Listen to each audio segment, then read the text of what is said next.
एक बार गैलेक्टस ने super school से कहा था, मुझे तुम्हारा होमवर्ल्ड याद है, वो बहुत स्वादिष्ट था। सिर्फ इस सेंटेंस से ही पता चल जाता है कि गैलेक्टस कितना ज्यादा सैवेज कैरेक्टर है मार्वल कॉमिक्स का। सो हेलो, इट्स मी गेकनिक। टा नाम का एक प्लैनेट रहता है जो बहुत एडवांस रहता है, जहाँ की टेक्नोलॉजी और वहाँ के लोगों की सोच बहुत एडवांस थी और यह बिग बैंग के पहले से एग्जिस्ट कर रहा था। वहाँ के एक साइंटिस्ट का नाम रहता है गैलन और उसे एक कॉस्मिक इवेंट के बारे में पता भी चलता है जिस इवेंट से न्यू यूनिवर्स का फॉर्मेशन होगा और उस कॉस्मिक इवेंट का नाम था बिग बैंग। और वो अपने लोगों को समझाता है इस इवेंट में न्यू यूनिवर्स बनने के पहले सब कुछ खत्म हो जाएगा जिससे उनका प्लैनेट टा भी नहीं बच पाएगा। फिर धीरे से टा प्लैनेट में लोग रेडिएशन की वजह से मरने लगते हैं और ये रेडिएशन का कारण था बिग बैंग जो अब धीरे धीरे शुरू हो चुका था। बट गैलन इतनी जल्दी हार नहीं मान सकता था। वो अपने लोगों को उनके हाल में छोड़ नहीं सकता था, ना ही उनकी बर्बादी का तमाशा देख सकता था। उसने इस इवेंट को रोकने के लिए एक टीम बनाई ताकि उसका प्लैनेट बच जाए और उसके लोग भी बच जाए। और फिर गैलन अपनी टीम लेके निकल गया। उन सबको पता था वो वापस अपने प्लैनेट नहीं आ पाएंगे, ना ही अपने लोगों से मिल पाएंगे, बट इसके बाद शायद उनका प्लैनेट बच जाए।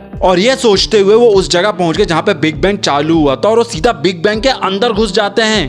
पर जैसा उन्होंने सोचा था पूरा वैसा नहीं हुआ। हाँ, बिग बैंग नहीं रुका पर वो सभी मारे जाते हैं। बट गैलन बच जाता है और उसको सेंटियन ऑफ यूनिवर्स दिखते हैं अंदर जो कॉस्मिक बीन रहते हैं। अब नया यूनिवर्स बन चुका था बिग बैंग के साथ। बट इस न्यू यूनिवर्स में गैलन कहाँ था मैं बताता हूँ। सेंटियन ऑफ यूनिवर्स मिल गए थे गैलन के साथ और वो मिल के बने थे गैलेक्टस जो अभी स्लीपिंग फॉर्म में था उसी स्पेसशिप के अंदर जिसको लेके गैलन बिग बैंग रोकने गया था। वहीं पे एक वॉचर रहता है जिसका सिर्फ एक ही काम है कॉमिक्स में, चीजों पे नजर रखना, और उसने वो काम भी ढंग से नहीं किया। हाँ, वॉचर को जरा सा भी अंदाजा नहीं था कि उसकी इस एक गलती के कारण आगे कितना ज्यादा बवाल होने वाला है। उसने गैलेक्टस को जगा दिया और जब गैलेक्टस जागा अपनी नींद से तब वो बहुत भयंकर हो चुका था क्योंकि अब वो गैलन नहीं था, अब वो गैलेक्टस बन गया था। और जागने के बाद वो खुद को एक बॉडी देता और अपने लिए एक शेल बनाता है जिसमें वो कई हजार सालों तक सोता रहेगा और खुद को एक नया फॉर्म देगा। उसके बाद कई हजार सालों तक गैलेक्टस अपने शेल में ही था, लेकिन उसका शेल एक बार एक प्लैनेट के सामने से निकला और वहां के लोगों को लगा ये कोई एनिमी का स्पेसशिप है और उन्होंने उस पर हमला कर दिया।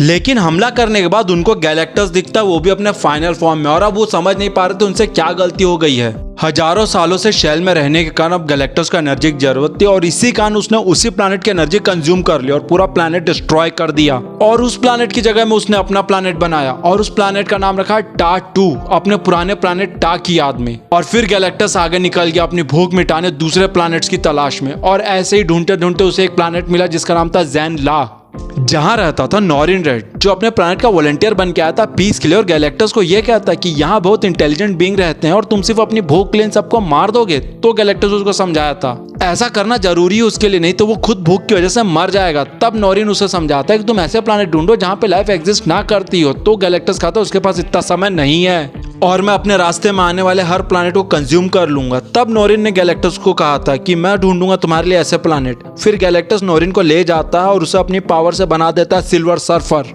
फिर नॉरिन गैलेक्टस के लिए ऐसे प्लैनेट ढूंढना चालू कर देता है, लेकिन गैलेक्टस को बहुत जल्द समझ आ जाता है कि उसकी मेन फॉर्म एनर्जी उसी प्लैनेट से आती है जहाँ पे इंटेलिजेंट बीइंग रहते हैं। और जब ऐसे प्लैनेट ढूंढने सिल्वर सर्फर निकलता है तो सीधा अर्थ आ जाता है और गैलेक्टस को बता देता है अर्थ के बारे में। लेकिन बाद में सिल्वर सर्फर को अर्थ और अर्थ वालों पर दया आ जाती है, जहाँ पे गैलेक्टस पहली बार फैंटास्टिक फोर से मिलता है। उसके बाद वॉचर फैंटास्टिक फोर को बता देता है कि गैलेक्टस को रोकने का सिर्फ एक ही वेपन है, अल्टीमेट नलीफायर, जो प्लैनेट टा 2 में है। यहाँ रीड रिचर्ड गैलेक्टस को उलझा के ह्यूमन टॉर्च को टा 2 में भेज देता है नलीफायर लाने। और यहाँ अर्थ में रीड रिचर्ड और बाकी सुपर हीरो गैलेक्टस को रोकते हैं जितने देर में ह्यूमन टॉर्च नलीफायर लेके आ जाता है। और वो देखते ही गैलेक्टस शॉक हो जाता है और समझाता है जो वेपन तुम पकड़े हो वो इतना खतरनाक है कि वो यूनिवर्स खत्म कर सकता है। और कहता है अर्थ वापस नहीं आऊंगा, मुझको नलीफायर दे दो बस। वॉचर समझाता है कि गैलेक्टस एक कॉस्मिक बीइंग है और वो झूठ नहीं बोलता। और उसके बाद इन लोग नलीफायर गैलेक्टस को दे देते हैं और उसके बाद होता भी वही है, गैलेक्टस नलीफायर लेके चले जाता है। तो ये थी ओरिजिन गैलेक्टस की, कैसे सिचुएशन और अपने प्लैनेट के लिए गैलन सफर में निकल गया जहां से उसकी कभी वापसी नहीं। और जब वो वापस आया तो ना ही उसका प्लैनेट रहा